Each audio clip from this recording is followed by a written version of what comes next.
पंढरपूर एकादशीच्या उपवासानंतर दुसऱ्या दिवशी बार्शीला साधा सोपा हा मेनू आपण बनवलेला आहे. उपवास सोडण्यासाठी 1 कपभर शेवया 1 चमचाभर तुपामध्ये चांगल्या कढईत भाजून घेतल्या.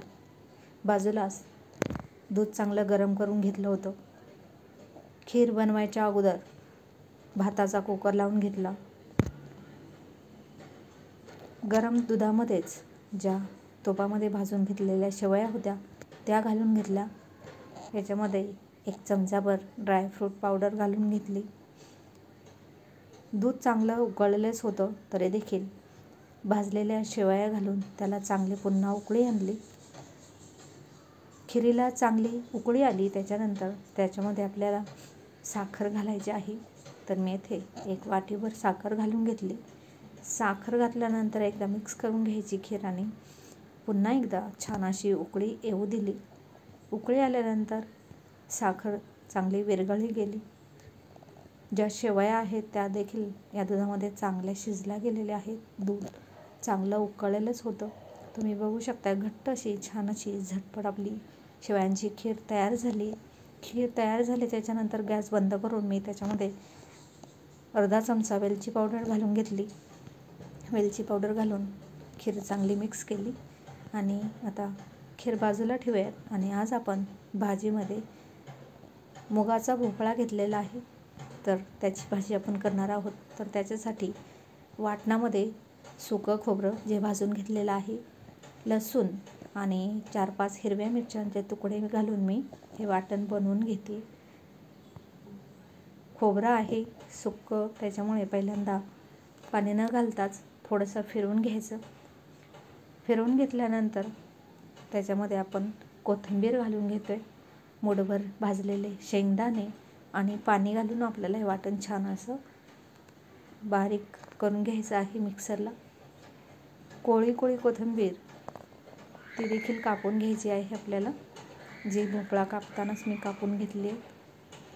तर हे छान असं हिरवंगार वाटण तयार झालं आहे. तर भोपळा मी इथे अर्धाच वापरलेला आहे. देठाची साईड मी पुन्हा रॅप करून फ्रीजमध्ये ठेवून दिली आणि अर्धा भोपळा चांगला बारीक कापून घेतला आहे. भोपळा कापायच्या अगोदर आपण त्याला छान असा धुवून घेतला होता. तर कढईमध्ये 2 चमचे तेल गरम झालं की त्याच्यामध्ये आपल्याला घालायची मोहरी तडतडली की जिरं घालायचं. आपल्याला हिंग देखील घालायचं आहे याच्यामध्ये. हिंग चांगला फुलला गेला की मी जिरं घातलं. कढीपत्ता घालून घ्यायचा. या भाजीला ओवा खूप छान लागतो कारण आपण याच्यामध्ये डाळ घालणार आहे मूग डाळ. तर मी ओवा घातला, कढीपत्ता घालून घेतला आणि फोडणीमध्येच अर्धा चमचा हळद घालून घेतली. वाटण चांगलं मिक्स करून घ्यायचं आपल्याला याच्यामध्ये घालून. झाकण ठेवल्यानंतरच हे वाटण चांगलं परतलं जाईल म्हणून मी झाकण ठेवलं. गॅस मंदच आहे. अर्धा मिनिट भरानंतर पुन्हा मी त्याच्यामध्ये मिक्सरचं भांडं विसळून थोडंसं पाणी घातलं. 2-3 चमचे पुन्हा झाकण ठेवलं आणि झाकण ठेवून या वाटणाला या फोडणीला चांगली तेल सुटेपर्यंत परतून आपल्याला घ्यायचं आहे. वाटण चांगलं हलकं होतं. त्याच्यानंतर त्याच वाटण केलेल्या मिक्सरच्या भांड्यामध्येच मी 1.5 ग्लास पाणी घालून कढईमध्ये ओतून घेतलं आणि आता आपण जो भोपळा कापून घेतला होता बारीक फोडी करून तो घालून घेतला. त्याच्यामध्ये ही भाजी छान अशी चविष्ट होण्यासाठी आपण 1 छोटी अर्धी वाटी मूग डाळ चांगली धुवून घालतोय. जर पाणी कमी वाटत असेल कारण भोपळा शिजण्यासाठी आपल्याला पाणी हवं आहे तर मला इथे कमी वाटतं मी थोडंसं पाणी घातलं अर्धा कप आणि चवीनुसार मीठ घालून घेतलं. भाजीला चांगलं मिक्स करायचं आहे. आता आपण भाजीमध्ये पाणी घातलेलं आहे त्याच्यामुळे मी गॅस मोठा केला आहे आणि मोठ्या गॅसवरती मी छान अशी उकळी काढली भाजीला.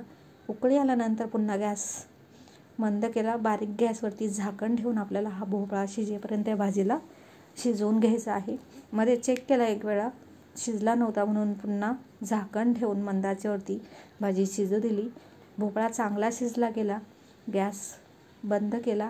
मस्त अशी वरून कोथिंबीर टाकली. ती देखील मिक्स करून घ्यायची नाहीतर मग काळी पडते. छान अशी ही भाजी आपली मुगा भोपळ्याची तयार झाली जी आपण भातासोबत देखील खाऊ शकतो. आणि त्याच्यासाठी आपण चपात्या करतोय तर झटपट अशा मी चपात्या करून घेते. तर चपात्या करण्यासाठी मी अगोदरच उंडे करून ठेवलेले आहेत. त्याच्यामुळे काय होतं, वेळ वाचतो आणि झटपट अशा चपात्या तयार होतात. तर आजचा मेनू आपला छान अशी शेवयांची खीर, जी की खूप झटपट होते आणि मुलांनाच काय सर्वांनाच ही शेवेची खीर खूप आवडते.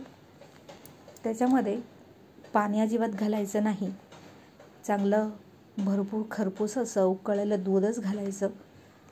खूप छान अशी शेवयांची खीर तयार होते. आणि भाजीमध्ये आपण आज मुगा भोपळ्याची भाजी केलेली आहे, जी की आपण चपाती, फुलके आणि विशेष म्हणजे भातासोबत देखील खाऊ शकतो. खूप छान लागते. डाळीची गरज पडत नाही, कारण त्याच्यासाठीच मी पहिल्यांदाच फक्त भाताचा कुकर लावून घेतला. तर अशा पद्धतीने आपण आज एकादशीचा उपवास सोडण्यासाठी बार्शीच्या दिवशी छान अशी शेवयांची खीर, मुगा भोपळ्याची रस्सा भाजी आणि मस्त चपात्या हा मेनू केलेला आहे. व्हिडिओ आवडल्यास लाईक करा. चॅनलवरती नवीन असाल तर प्लीज चॅनलला सबस्क्राईब करायला मात्र विसरू नका. पुन्हा भेटूयात आपण अशाच नवनवीन रेसिपीसोबत, ब्लॉगसोबत. तोपर्यंत नमस्कार.